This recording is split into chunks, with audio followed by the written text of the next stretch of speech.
Okay, this is a two-population test for dependent samples, part 1 of 2. Sometimes it's called a two-sample test, but what we're really interested, of course, is the populations, the difference between them.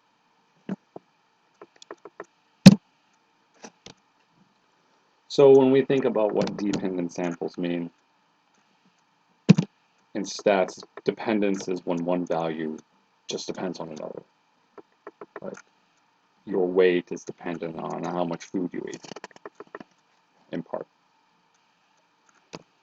For samples, specifically, it's when the value of one observation in one sample depends on the value of another observation in a different sample. To illustrate this idea, let's consider some examples. For example, let's suppose we're testing a weight loss pill. You are weighed before the pill is taken. You take the pill, and then you are weighed after the pill is taken.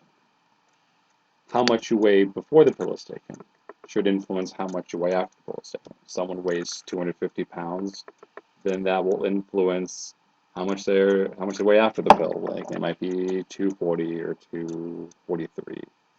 If someone weighs 100 pounds, then that will be influenced after the pill is taken. It might be 98 or 99, or they may have gained a little bit of weight. This before and after scenario is a very common scenario for dependent samples. It's not the only one, though. We can imagine other times where two observations are connected across samples. For example, husband and wives on marital satisfaction.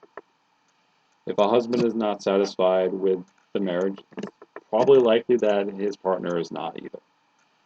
If one side is satisfied, the other person probably is as well. No guarantee, of course, just like there's no guarantee you'll lose weight.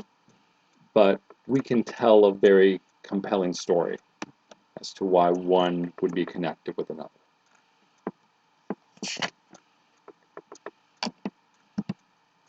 So, let's take our example of a weight loss pill. What we're going to be doing in this example is we're going to have, in this case, 16 people, hypothetically, that will take our pill. We'll weigh them beforehand. They will then take whatever is necessary for our pill. Maybe it's a week long, maybe it's a month, depends on how much our researchers say we should. And afterward, we will weigh them again. Note that because of the way we do this, all other effects are constant. So even if people are radically different, those differences carry over across the experiment. The only real difference is before they haven't taken the pill and after they have. Now in practice there might be some real differences, like maybe people thinking they take the pill say, oh, I don't have to care about weight, and they'll eat a whole bunch, and that's possible. And that gets into the nuance on how to construct the experiment.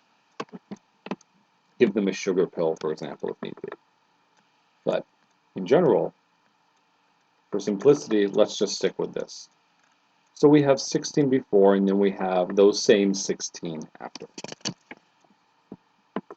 We sometimes think of this as a matched paired test, where each observation in one sample has a partner in another sample. To be a partner, there must be a known and meaningful relationship between observations, like the before and after, or that they're part of a unit, like a marriage unit, or that they're twins, some sort of meaningful connection. The difference that we care about is the difference between those observations. That's what matters. Not the actual number in each sample, but the difference between those numbers. That way we can see how much weight has been gained or lost, or how much do men prefer their marriage than women, or vice versa.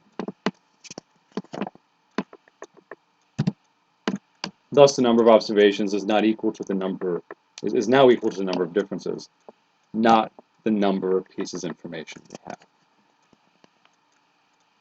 To illustrate, let's imagine we have this set up.